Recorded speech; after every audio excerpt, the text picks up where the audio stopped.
good? Matt Clark here at the new Matt Clark. How are each and every one of you doing on this amazing Friday? I'm doing great. My girl's doing great. My family's doing great. Hope each and every one of you are doing great. And I hope you have a great weekend. Like, you deserve it. You've been working hard all week. It's time to just relax, chill, let loose, and stay inside in the warm. Because we've all been out all week working in the cold.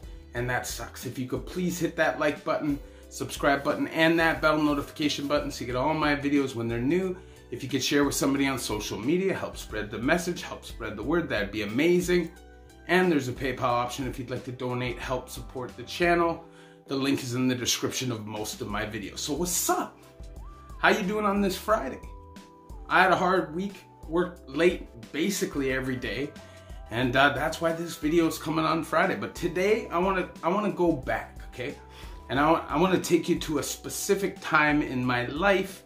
I'll say 2003, 2004, and why I never joined a gang and why I changed from the mindset of a hardened criminal like I was living at that time. So at the time, I didn't care about nothing, right? I didn't follow any rules.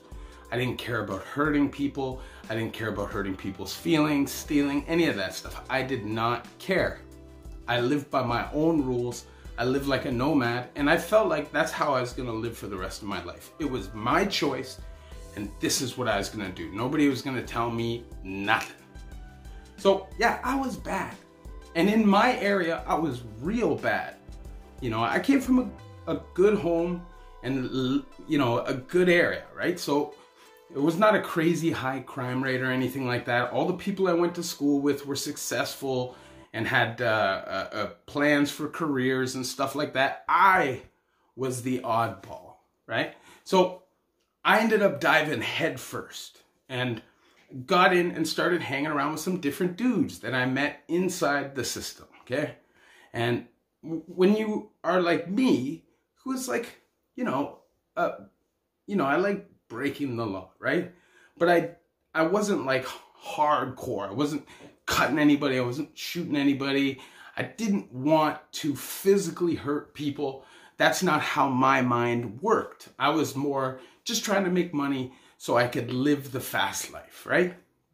But when I got in with some good friends, and I still consider them good friends, have love for them to this day, quickly like that, did I realize that that wasn't the life for me.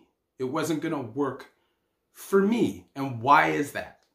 Well, at first it was fun, you know, living in this house with gang signs painted on the front of it. Like, this house was hot.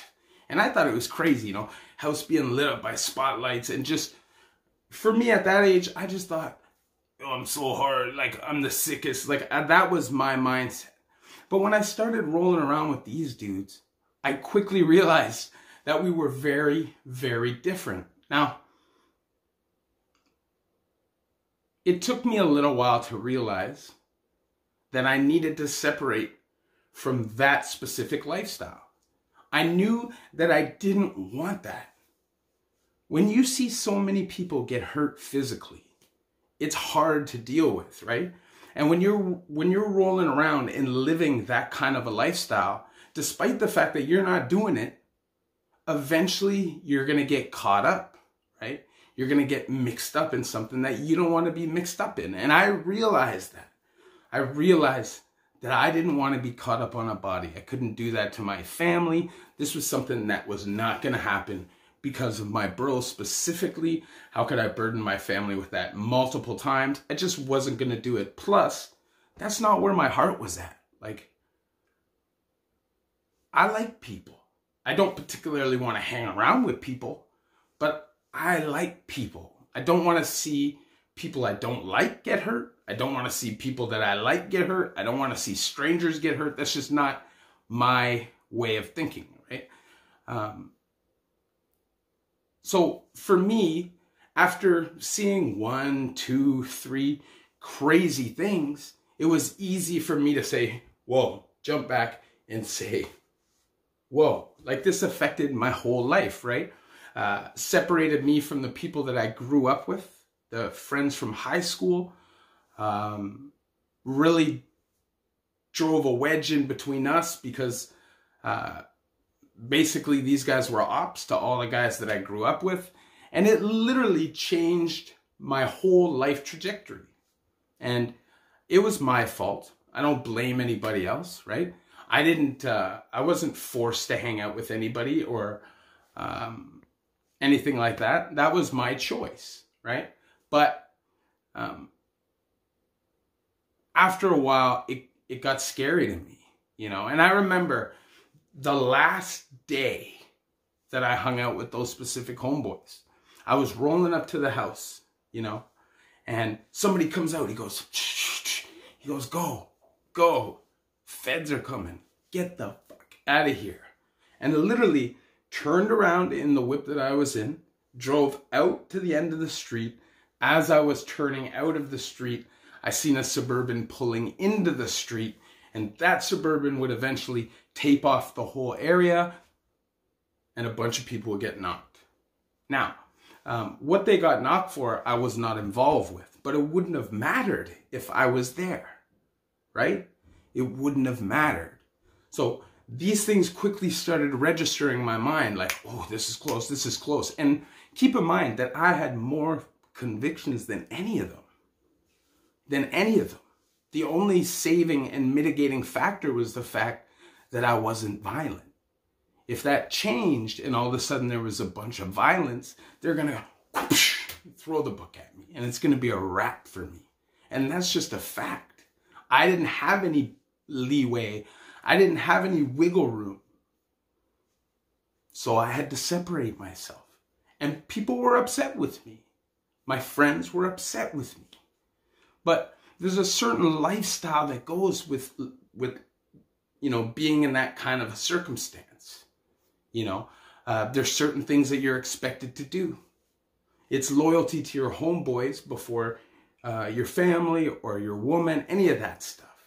Boundaries are crossed all the time, and it's a test to see where your heart's at. And me personally, I don't like answering to people. And when it comes to that lifestyle, whether it's gang, organized crime, any of that stuff, I'm not going to be the top dog.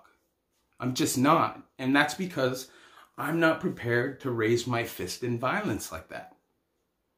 Like, I'll fight you for sure. But I'm not prepared to just start chopping people or slapping people out on somebody else's word. These are all things you have to think about pre-joining an organization like that. You know, even inside, you see a lot of dudes coming. You know, when I was in the Villa, I see a lot of guys coming from out west. And I've said this before on my channel. They come, they have tattoos, gang tats all over their face. And they've now been shipped from, you know, Saskatchewan or Manitoba. And they're now in Ontario with a asterisk above their name. And you know what happened? They thought it was cool. They liked the glamorous part of it, you know, the girls, the reputation. But as soon as people came knocking for him to pay his bill, and I don't mean financially, as soon as shit got real and it was time for him to step up and go into the battlefield, CO, I need to go. And now this dude has a face full of tats of his ops. People that literally have a green light on them. What a reminder that is. And I'm not knocking anybody who wants to be in a crew or in a gang or whatever. Do your thing. I'm not a hater. You know, I can understand why that would be appealing to some people, but I came from a situation where I was blessed enough to have a family, where I was blessed enough to have a role model in my life. So I don't need that. I didn't need that role model specifically. Now, it seemed like it when I was young that I didn't have that role model because of my decision making, my life choices. But the fact is, something always stopped me from taking that next leap and becoming a psychopath. Something always stopped me from taking that next leap and just totally giving up and throwing my life away. And I just think that was the foundation that I was raised on. My family was real proper, And there were certain expectations growing up in my household, whether it was education or just the way you acted and behaved or spoke. That was just the way that it was. So I was lucky enough to have that foundation to fall back on and be able to take off a little bit easier, hitting the pavement and running when I decided to make those changes. And I know that's not a reality for everybody. Not everybody came from the best of circumstances. Not everybody has a great education. Like me, I don't have a great education. And you literally have to start from the beginning. Not easy, but possible. There is nothing, in my opinion, that's impossible. That's realistic. Jumping over the sun or whatever, that's impossible. But if you set like a realistic life goal, even if it's shooting for the stars, you work hard enough, you can get that. I know, because I worked hard enough to bury myself into the ground, and guess what? I was real successful at that. I also said I was super successful as an addict. If I put half as much effort into keeping a job and building my life as I did to get that, man, there's no way I can fail, because as an addict, you can't fail. This is not an option. So a mindset I have is to go, go, go, go, go, go, go all the time. And it's not always healthy. It's not always great for me. But what it did do was allowed me to separate myself from these people, the pull of the gangs and the allure of that life. I was able to step away and refocus my mind. It just took me a while, because addiction was the next step. When I was rolling as a younger dude hanging out with my old homeboys, it wasn't really like an addict thing. I liked to party for sure, but I wasn't doing junk. I wasn't doing number 4, number 3, any of that. I was casually doing rave drugs. And then it got a little bit excessive, but I was always knocked so much that I didn't really have an opportunity to explode into a full-blown addict. And my homies at that time, anybody who's been around that culture knows that's not acceptable, especially pre 2010. It wasn't acceptable. People looked down on you when you used. So if you were hanging around with certain kind of people, this wasn't an option. I can sit back every day and say, although I love my homeboys that I grew up with, it was the smartest choice I ever made, was separating myself from that lifestyle. And I separated myself from that long before I was ever able to turn my life around. That was a choice. Now, once you make choices, real choices, and not, sitting on the fence, it's possible to do anything. I'm telling you, you can stop being an addict. You can stop doing junk. You can stop doing crime. You can go to school. You can get a job, and you can make it to the top legitimately if you believe you can do that and work hard enough to do it. Now, my focus isn't totally on finances and money and having the most extravagant life. At this point, because of my life choices, I'd be happy with simplistic, peace and quiet and a modest lifestyle. And for me, I'm okay with that. That's something I have to live with because of the choices I've made. I'm behind. Don't do that yourself. Don't put yourself at risk. Don't surround yourself with people that are negative, whether you love them or not.